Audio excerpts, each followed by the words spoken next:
Hey sweethearts, and welcome back to my channel.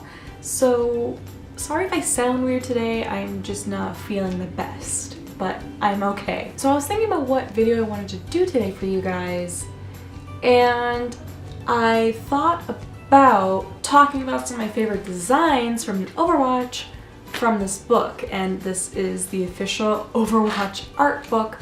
I bought it for myself because I'm a nerd. Because as you guys know, I am an artist and I am in school right now for graphic design. So I'm not an expert about design, nor am I an expert about art, but there are certain things that I was actually able to pick up on through the designs of the characters and through the designs that they put into the cinematics through what I've learned at college thus far. So if you'd be interested in that, please let me know down in the comments below. But to kind of start us off on talking about art and not just you watching me draw, I thought I could talk about what got me into art. So I can't really point to one thing and be like, yes, this is the thing that got me into art. It's a whole different bunch of things that got me to where I am today with my passion for art and design and everything like that. I believe the first thing that I ever saw that made me think that this is really cool and that's something that I kind of want to do is these segments that Nickelodeon used to have, and I am not sure if they still have it or not because I haven't watched Nickelodeon in a very long time, but there were these segments of Butch Hartman talking about how to draw his characters and even these animation tips. Like one he had was a bouncing ball, and he animated said bouncing ball with sticky notes. Like with a pack of sticky notes, he would draw the ball moving through every frame, and then he would flip through it and then the ball was bouncing. And I was like, holy crap, that's so cool. I didn't know that animation was done that way. Honestly, as a kid, I didn't even know how animation was done. I just thought it was really cool. But all those segments with like Butch Hartman teaching how to draw Danny Phantom, Timmy Turner, all his other characters, I just thought it was amazing, and how he could just draw his characters like that, no reference, no anything. So that definitely got me to think about drawing, but still as a kid, didn't really mess with drawing just because I thought it was something I couldn't do.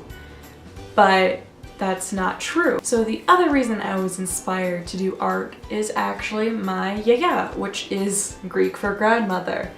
She was an amazing painter, and here is one of her artworks right here. It is amazing. She was phenomenal at painting, and in her apartment in Greece, there's a whole bunch of paintings that she's done.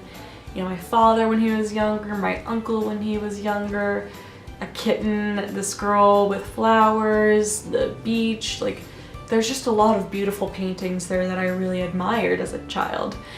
And that probably influenced me in some way. I can't say it didn't, because I saw what my grandmother could do and, thought maybe I can do something similar. Now, I'm not my grandmother. I do not paint often, as you could tell with Nino.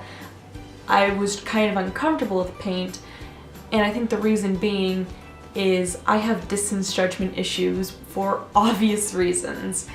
And with a paintbrush, it's a bit more uncontrolled, and I'm scared of paint ending up where it shouldn't be.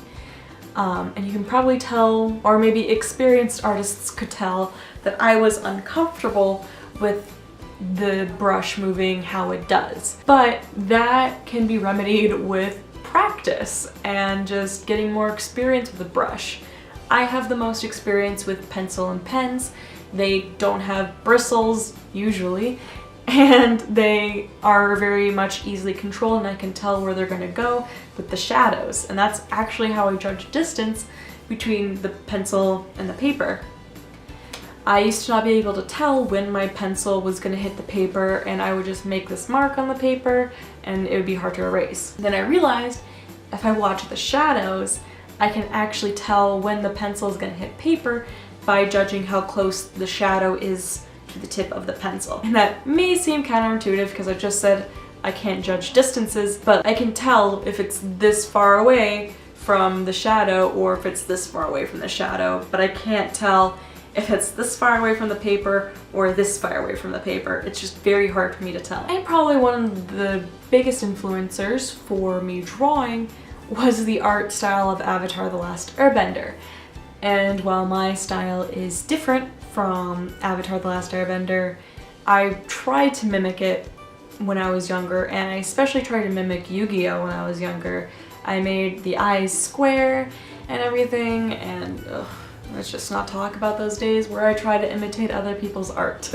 But with art, honestly, sometimes you do have to imitate styles to find your own. You're not gonna just pick up a pencil and paper and make your own style. That's something that you develop over time.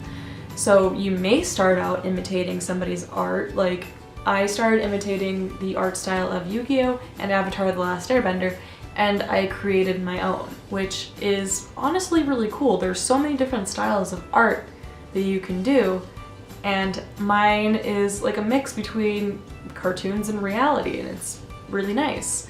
And I really like the more like cartoony side because I can make my characters have these expressions that, you know, real people can't really make. So it's a lot of fun. For a little tangent aside, Avatar: The Last Airbender was a really big influencer in my life.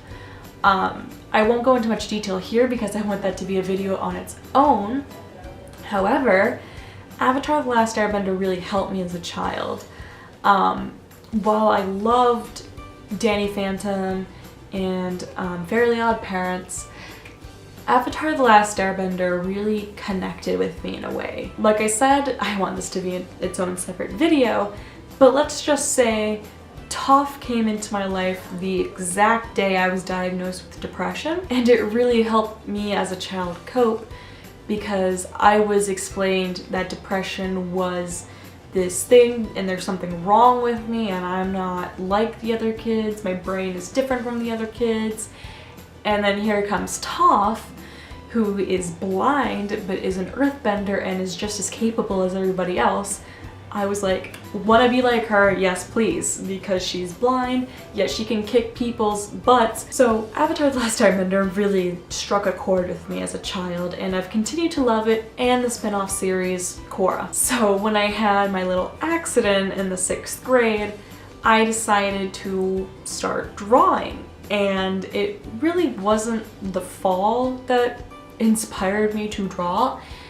It was everything that I've just talked about coming into play, honestly. And also the fact I was just really bored.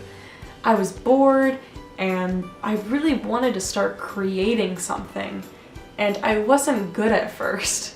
I don't think anybody is good or decent when they start out, but that just happens with time and practice. I don't know how this turned into me giving art advice when it was supposed to be about me talking about how I got inspired to draw. I'm just gonna devolve into this, and I hope you don't mind. I am by no means a professional artist. I still have a long ways to go, and I want to end up being a professional artist. I want to publish my own graphic novel, and one day I want to work at Blizzard designing characters for their video games because I love Blizzard and I love video games, and I want to create something with that company. Even though I am not a professional, I have come a long way, and I wouldn't say I'm a beginner anymore. I'm like in the middle somewhere. And through my years of drawing, since it's been about 6 years or so, no, it's been like 7 years. So through my 7 years or so of drawing, you learn to pick up on different things to help you draw. For example, I do that thing where I draw the circle and then take the V from like the edges of the circle where, you know, like the top of the head is, and make a V to help me with the jawbone. And not a lot of artists do that, but it's something that I picked up from a website. So it's not something that I personally created, I just want to put that out there. I got it from a tutorial, but then I saw it really helped me, so I continued doing it, and I still do it to this day because I'm not very confident yet. And throughout being an artist, you'll see that there are a bunch of different styles, and every style has their own anatomy. Just because humans have a set proportions to their face doesn't mean you can't play around with that a little bit and make it a style, like your own style. Like, I keep going back to Butch Hartman, and it's gonna look like I'm trying to get like a shout out from him, but I'm not. I'm just using his as an example.